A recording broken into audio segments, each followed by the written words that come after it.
শুভ আকাশকে বলে, আপনার বোন মোহনা যদি ও বাড়িতে থাকে তাহলে আমি তো ও বাড়িতে থাকতে পারি না, তাই আমি নদিয়া চলে যাচ্ছি।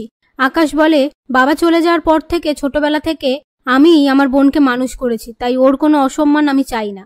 আমি আপনাকে রেসপেক্ট করি, কিন্তু আমি ওই রায় পরিবারের সর্বনাশ চাই, তাই বলছি আপনি আমার সাথে হাত মিলিয়ে ওই রায় পরিবারকে শেষ করে দিন। ওদিকে মোহনা সবার সামনে বলে দেয় যে সে বাড়ি ছেড়ে চলে যাবে।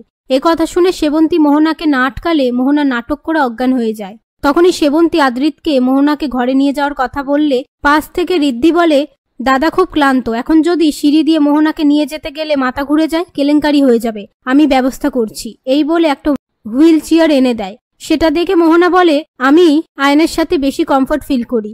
আদ্রিত বলে, যখন দাদুর পা ভেঙে গিয়েছিল এটা আনা হয়েছিল, এটাতে বসে ওদের সাথে চলে যাও। এদিকে শুভ আকাশকে বলে, আমি আমার পরিবারের একটা মানুষের গায়ে আঁচড় আসতে দেব না, সে আমার স্বামী, আমার সাথে যাই করে থাকুক না কেন। আদির যখন স্মৃতি ছিল না তখন এই কাণ্ডটা হয়েছিল, তাহলে সমান দোষী মোহনাও।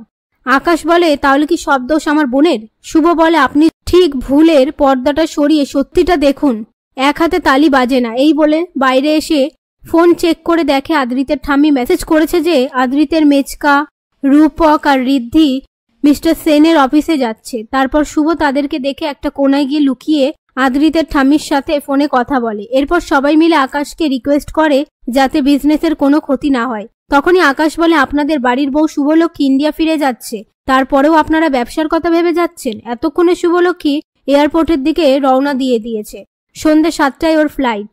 এ কথা শুনে ঋদ্ধি আদ্রিতকে ফোন করে সেই কথা বললে আদ্রিত ছুটে এয়ারপোর্টের দিকে রওনা দেয়। ওদিকে ডোনা মোহনাকে বলে, শুভদি নাকি নদিয়া ফেরত চলে যাচ্ছে।